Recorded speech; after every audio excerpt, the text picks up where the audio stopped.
Pelarian dari penjara kelas atas seringkali menggunakan metode yang tidak terduga. Penjaga penjara membawakan makanan untuk narapidana. Setelah penjaga pergi, wanita itu menggunakan sendok untuk menggali dinding. Diam-diam ia senang karena meski butuh banyak usaha, ia masih bisa menggali lubang di dinding. Agar tidak ketahuan oleh sipir penjara, ia merobek kertas dari buku tersebut, merendamnya ke dalam air, lalu menutupi permukaan kertas dengan tanah dari dinding agar warna kertasnya sama. Kemudian menggunakan kertas ini untuk menutupi lubang untuk menyembunyikannya. Karena lokasi pembangunan penjara dikelilingi air dan angin yang kencang sepanjang tahun, wanita tersebut memercikan tanah galian dari dinding sedikit demi sedikit melalui jendela, membiarkan tanah tersebut perlahan melayang tertiup angin. Wanita itu tahu bahwa pelarian semacam ini adalah proyek yang panjang, dan untuk mengulur lebih banyak waktu untuk menggali lebih dalam, wanita itu mengajukan permohonan kepada penjaga penjara untuk membatalkan aktivitas bermain. Untuk mempercepat penggalian, wanita tersebut mengumpulkan sup dari makanan dan menyebarkannya secara merata ke pintu masuk lubang. Garam dalam sup akan merusak dinding dan membuat tanah lebih mudah untuk digali. Wanita itu mengikuti metode ini dan menghabiskan setengah tahun untuk menggali terowongan sepanjang 60 meter.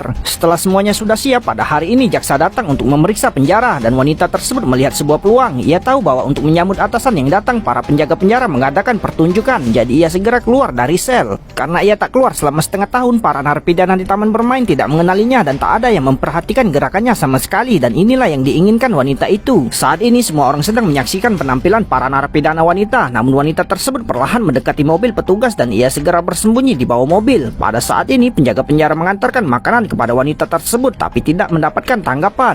Ketika wanita itu menghilang, penjaga langsung membunyikan alarm sehingga menyebabkan kekacauan di penjara. Demi menjamin keselamatan petugas, sipir penjara segera mengawal petugas menuju mobil dan melakukan evakuasi. Namun wanita tersebut sudah tergantung di bawah bagian mobil. Kepala penjara kembali ke selnya dan mengutuk para penjaga yang tak bisa menjaga seorang wanita. Ia sangat marah, mengambil buku di tempat tidur dan melemparkannya ke dinding. Tanpa diduga, ia baru saja memecahkan kertas yang menutupi lubang tersebut. Sipir menarik kertas di pintu masuk dan menemukan bahwa itu adalah sebuah terowongan. Mereka menyimpulkan bahwa wanita tersebut melarikan diri dari terowongan dan segera menyuruh bawahannya untuk masuk. Pria itu merangkak ke dalam terowongan itu bergerak maju perlahan karena terowongannya relatif curam. Pria terpleset dan langsung meluncur ke ujung terowongan. Namun itu adalah jalan buntu, jadi ia meminta penjaga penjara menggunakan tali untuk menariknya kembali. Pria itu menemukan sendok usang di dalam sel dan menyimpulkan bahwa itu adalah alat yang digunakan wanita tersebut untuk menggali terowongan. Ia kemudian memasukkan tanah ke dalam mulut penjaga penjara. Pria itu menjelaskan bahwa wanita tersebut menggunakan garam dalam sayuran untuk menimbulkan korosi pada dinding dan mempercepat penggalian, sementara tanah yang digali tertiup angin. Pada akhirnya wanita tersebut berhasil melarikan diri dengan bersembunyi di bawah mobil.